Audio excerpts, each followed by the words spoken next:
Most people invest months or years into relationships with avoidant individuals before recognizing the patterns that make genuine intimacy impossible. They interpret the avoidant person's inconsistency as temporary circumstance rather than fundamental character. They believe the withdrawal is about stress or timing rather than attachment wounds. They accept explanations about needing space or not being ready for relationship while continuing to invest emotionally in someone who cannot reciprocate that investment. This pattern of hoping and waiting while accepting breadcrumbs destroys years that could have been spent building connection with someone actually capable of partnership. The tragedy is that most of this wasted time could be avoided with a single question asked early in the dating process, before significant attachment has formed, before hope has calcified into denial. This question is deceptively simple, but it cuts through all the avoidant person's carefully constructed defenses and reveals with startling clarity whether they have capacity for the intimacy you need or whether you're embarking on a relationship that will leave you perpetually unsatisfied. The question works because it cannot be answered with the surface-level responses avoidant people typically offer. It demands vulnerability and self-awareness that the avoidant person either possesses or doesn't, and their response to the question tells you immediately which category they fall into. Understanding this question, when to ask it, how to ask it, and most importantly, how to interpret the response, is the difference between wasting years on someone who will never meet your needs and protecting yourself from that fate by gathering essential information before you're too invested to act on it. The question that bypasses all their defenses. The question is this: what pattern have you noticed in your past relationships that you're actively working on changing? This single inquiry accomplishes what dozens of conversations about relationship history, dating intentions, and emotional availability cannot. It forces the avoidant person to demonstrate three critical capacities: self-awareness about their patterns, acknowledgement that their patterns create problems, and active commitment to changing those patterns.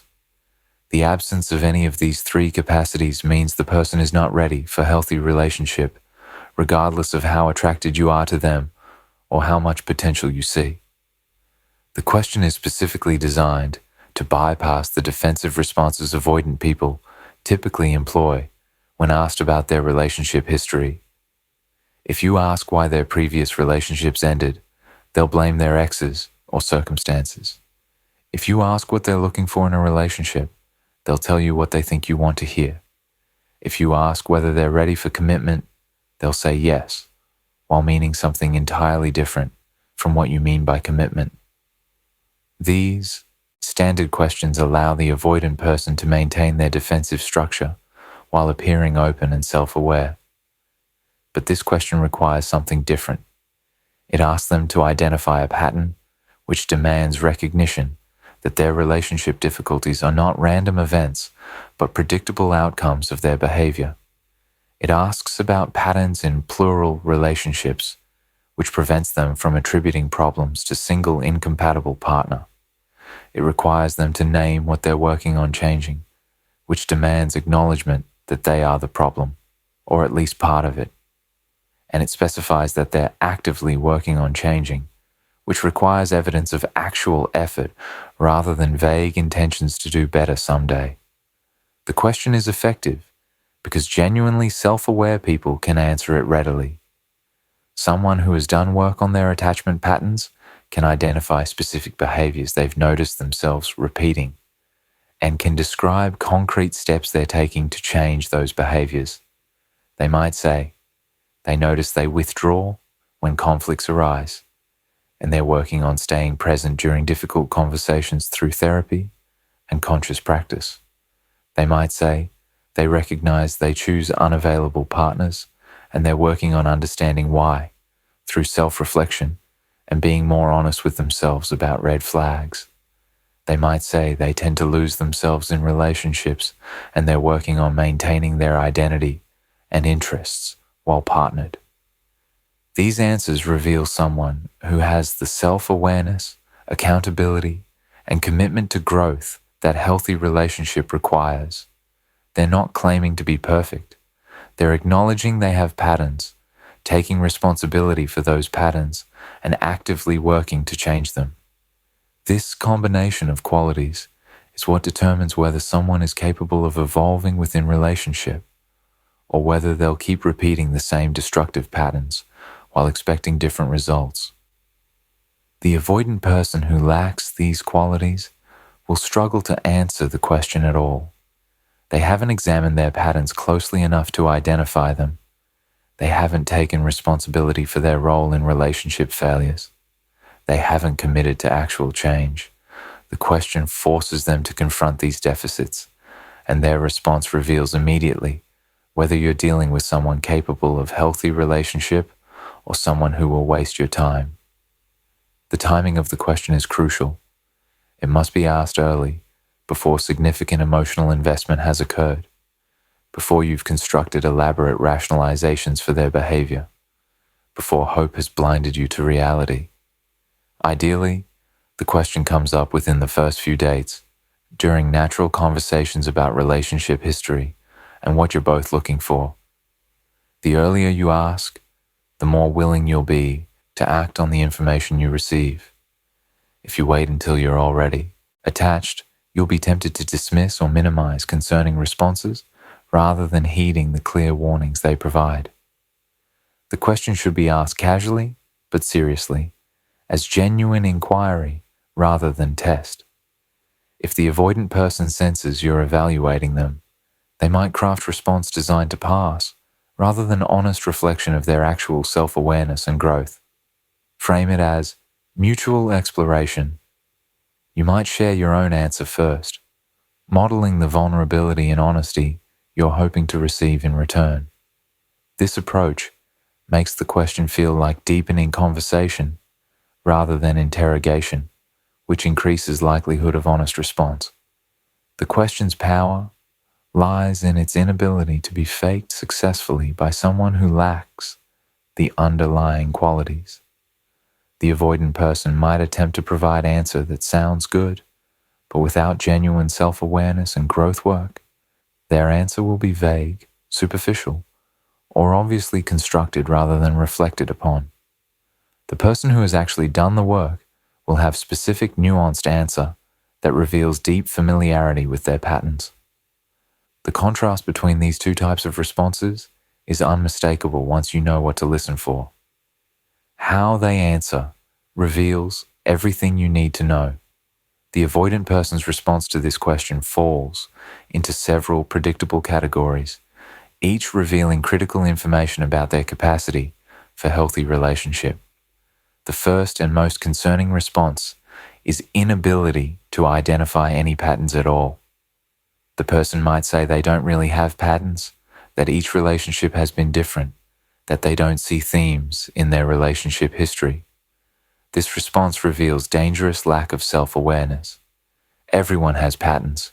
The fact that someone cannot identify theirs means they haven't examined their relationship history with any depth or honesty.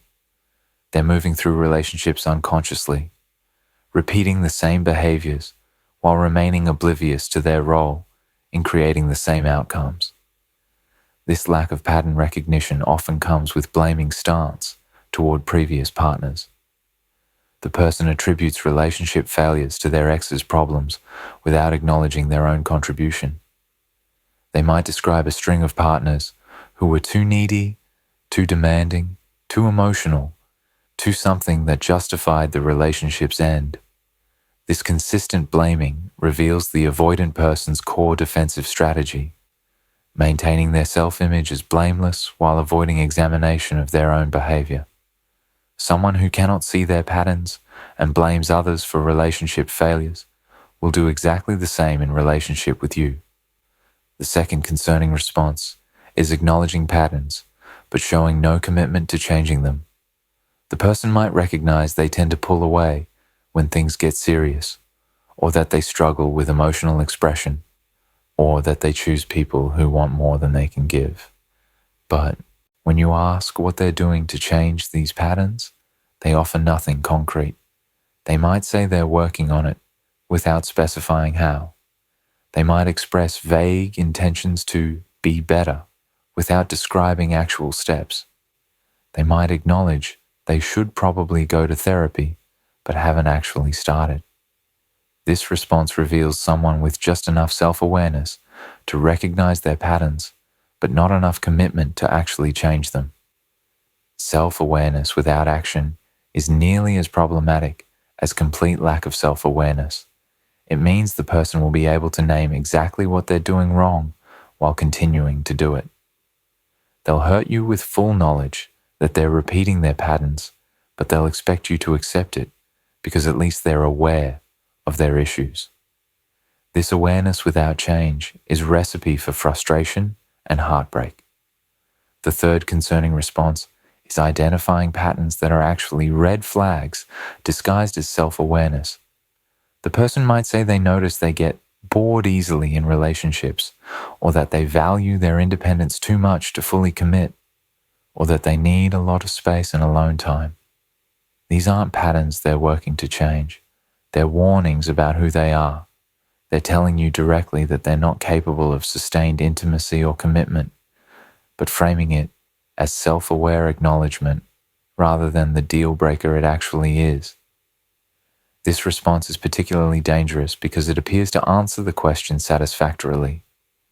The person is identifying patterns and speaking about them with apparent insight. But careful listening reveals they're not describing patterns they're changing, but rather patterns they're accepting as permanent features of their personality. Someone who tells you they get bored in relationships is telling you they'll get bored with you. Someone who tells you they value independence over commitment is telling you they won't commit to you. Believe them.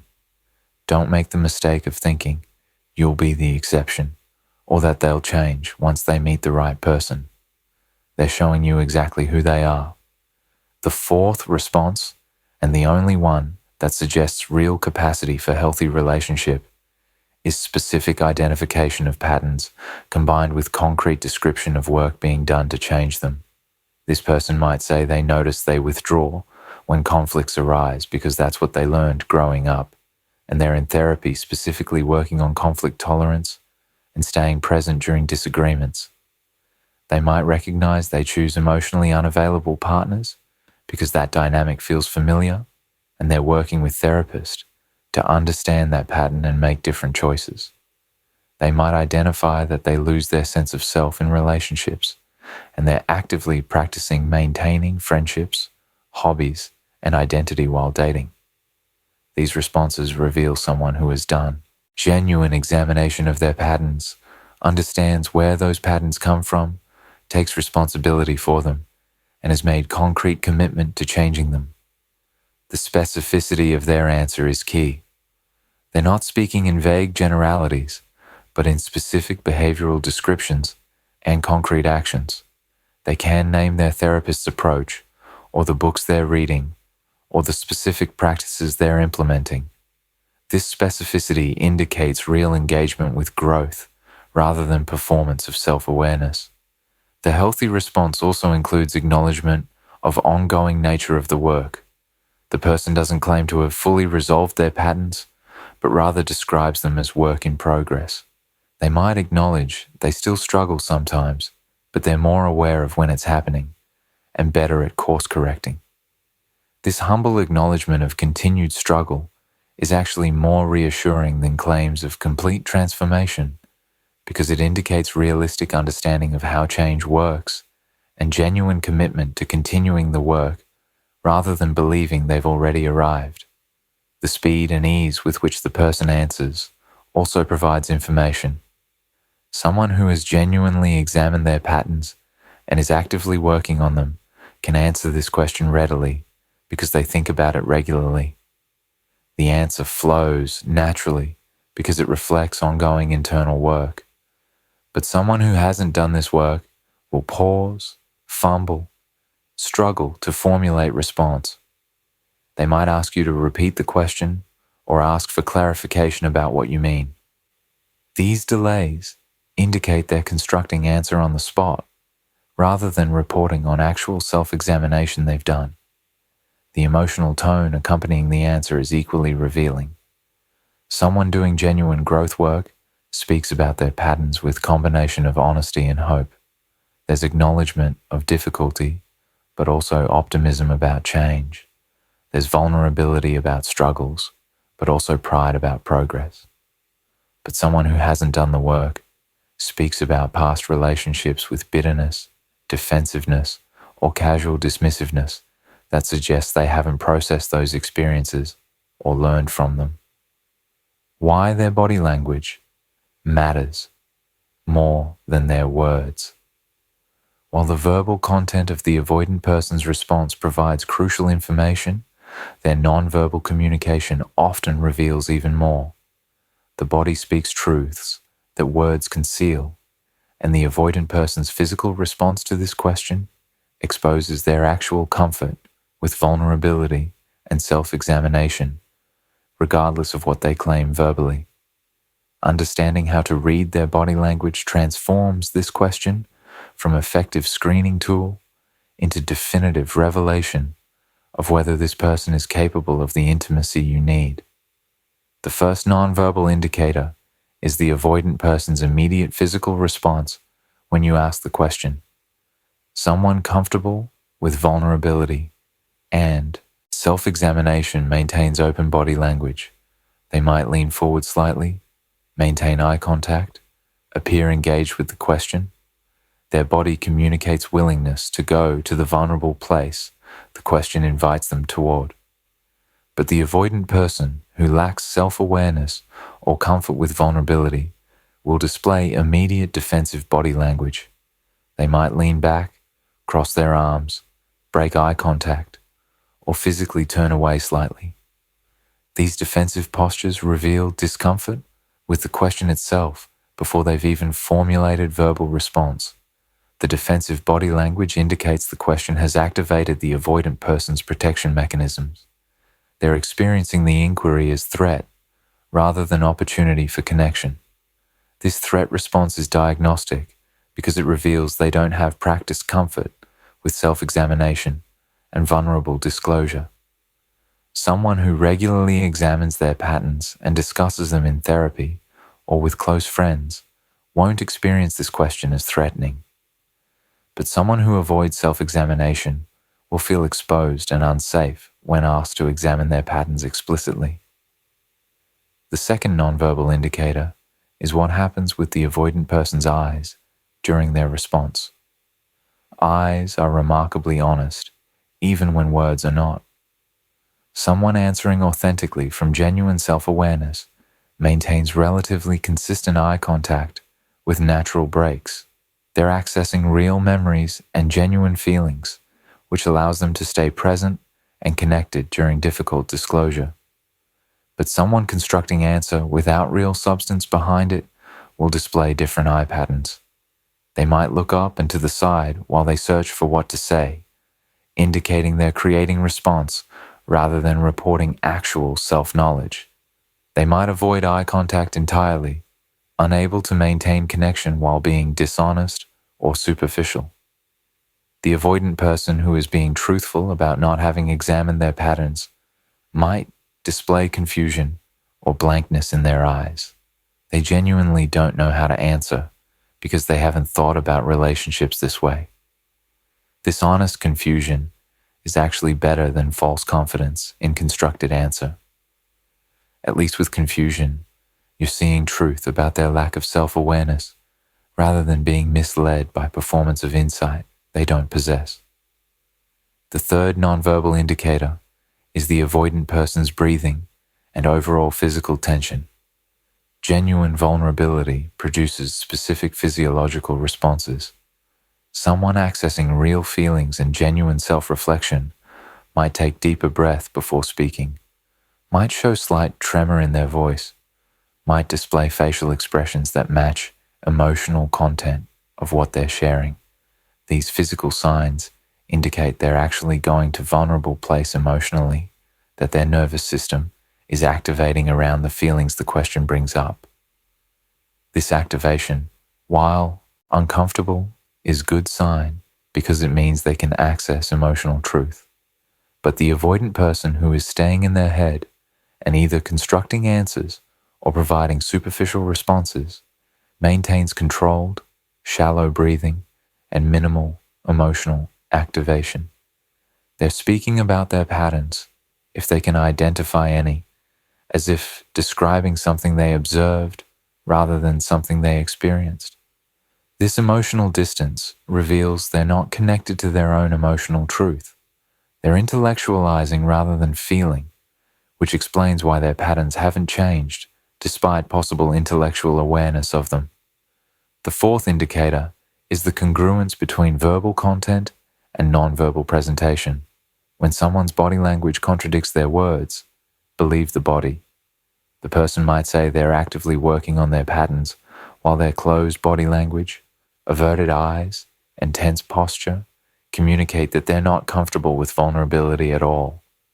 This incongruence reveals that their verbal answer is what they think you want to hear, rather than an accurate reflection of their actual engagement with growth.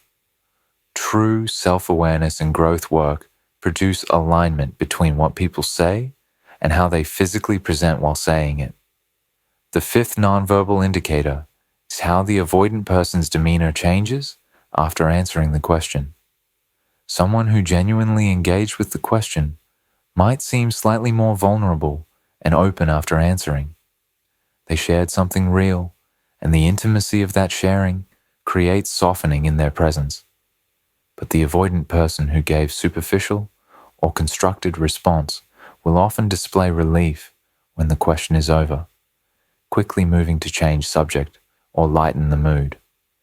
This relief reveals they experience the question as hurdle to get past, rather than opportunity for genuine connection. Watch also for whether the avoidant person asks you the same question in return. Someone genuinely engaged in mutual exploration of patterns and growth will naturally want to know your answer too, but the avoidant person focused on managing their image and avoiding vulnerability will be relieved to move away from this topic entirely.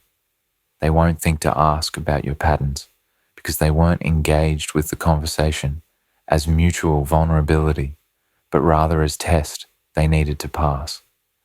The body language around this question is particularly revealing because vulnerability cannot be fully faked.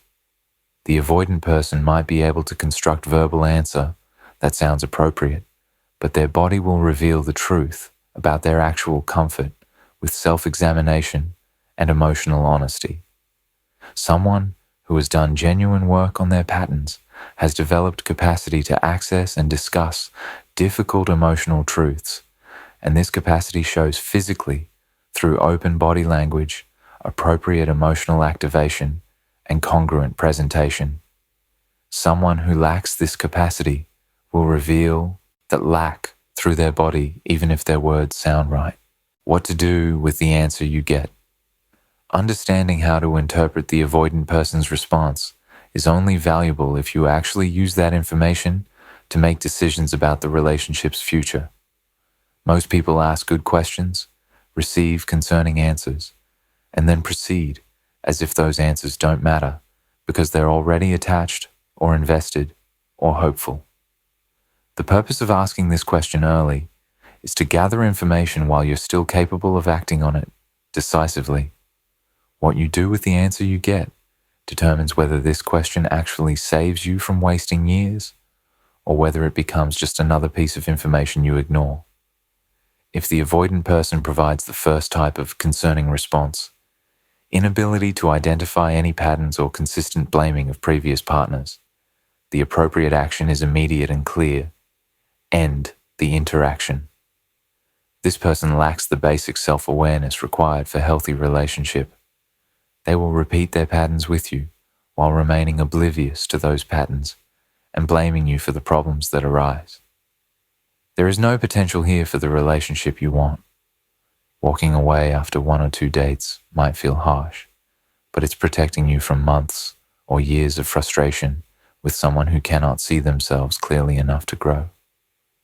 The temptation will be to give them the benefit of the doubt, to believe that maybe they just haven't thought about it this way before, to hope that your presence in their life will inspire the self-examination they haven't done previously.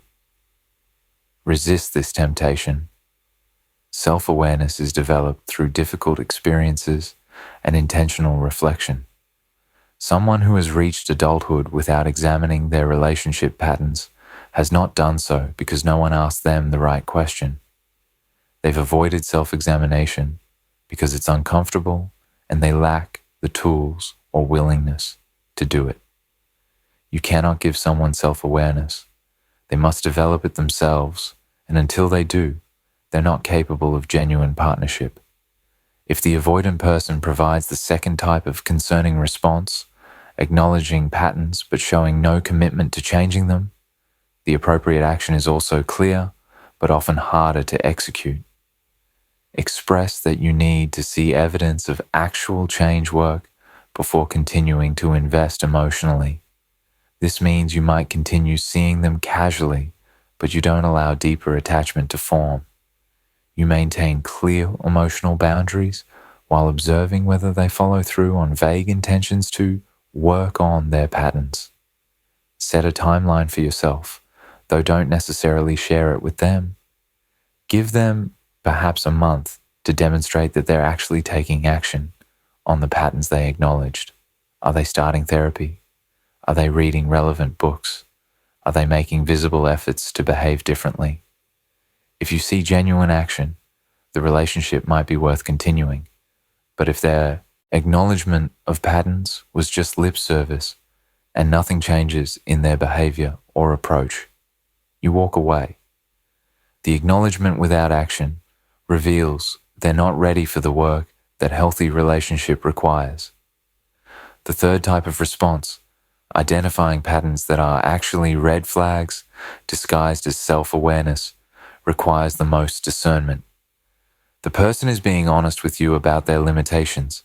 They're telling you they get bored easily, need excessive space, value independence over intimacy. The question is whether you're willing to accept relationship within those limitations. For most people seeking genuine partnership, the answer should be no. But some people convince themselves they can accept these limitations or that their love will inspire the person to want something different. If you find yourself tempted to continue despite clear warnings about the person's capacity, ask yourself honestly, if they never change from what they're describing, will this relationship meet my needs? If they remain someone who gets bored in relationships, who needs more space than I need connection, who values independence over intimacy, will I be happy? If the answer is no, walk away now. They've told you who they are. Believe them. Don't waste years trying to change someone who has explicitly told you they're not capable of what you need. The fourth type of response, specific identification of patterns combined with concrete work on changing them, warrants continued exploration. This person has demonstrated the self-awareness, accountability, and commitment to growth that healthy relationship requires. But this doesn't mean you should immediately invest fully or assume everything will be easy. Patterns take time to change, and someone working on their patterns will still sometimes fall back into old behaviors. Your job is to observe over time whether their stated commitment to change manifests in actual behavioral evolution. Continue asking questions and observing behavior. Do their actions align with the growth work they described? When their old patterns emerge, do they recognize it and take responsibility? Do they demonstrate genuine effort to repair when they slip into old behaviors?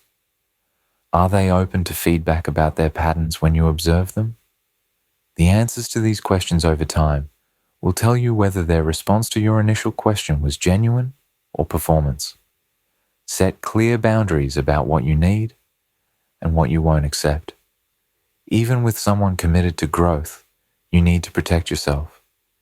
Communicate that you appreciate their self-awareness and growth work, but you need consistency and emotional availability, and you won't accept relationship where you're waiting indefinitely for them to change. This clear boundary protects you from becoming collateral damage of their growth process while supporting their development. be willing to walk away if growth doesn't materialize. Someone can have all the self-awareness and good intentions in the world, but if those don't translate into behavioral change within reasonable time frame, the relationship still won't work. Growth work is ongoing, but there should be visible progress. If months pass and you're still experiencing the same problematic patterns they identified, their awareness isn't translating to change, and you need to exit. The most important principle for all responses is this: information is only powerful if you act on it. This question provides you with clear, early information about the person's capacity for healthy relationship. If you receive concerning responses and continue anyway, hoping things will be different or believing you can help them change, you're choosing to waste your own time. The question's value lies not in the asking, but in your willingness to make hard decisions based on what you learn. Many people ask this question, or similar ones, receive concerning answers, and then rationalize those answers away because they're already attached to potential they see in the person. They tell themselves the person just hasn't met the right partner yet. They believe their love will inspire the change the person hasn't been motivated to pursue on their own. They convince themselves that awareness is enough and action will follow. These rationalizations guarantee wasted time.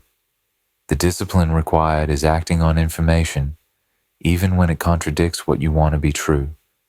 You want this attractive, interesting person to be capable of healthy relationship with you.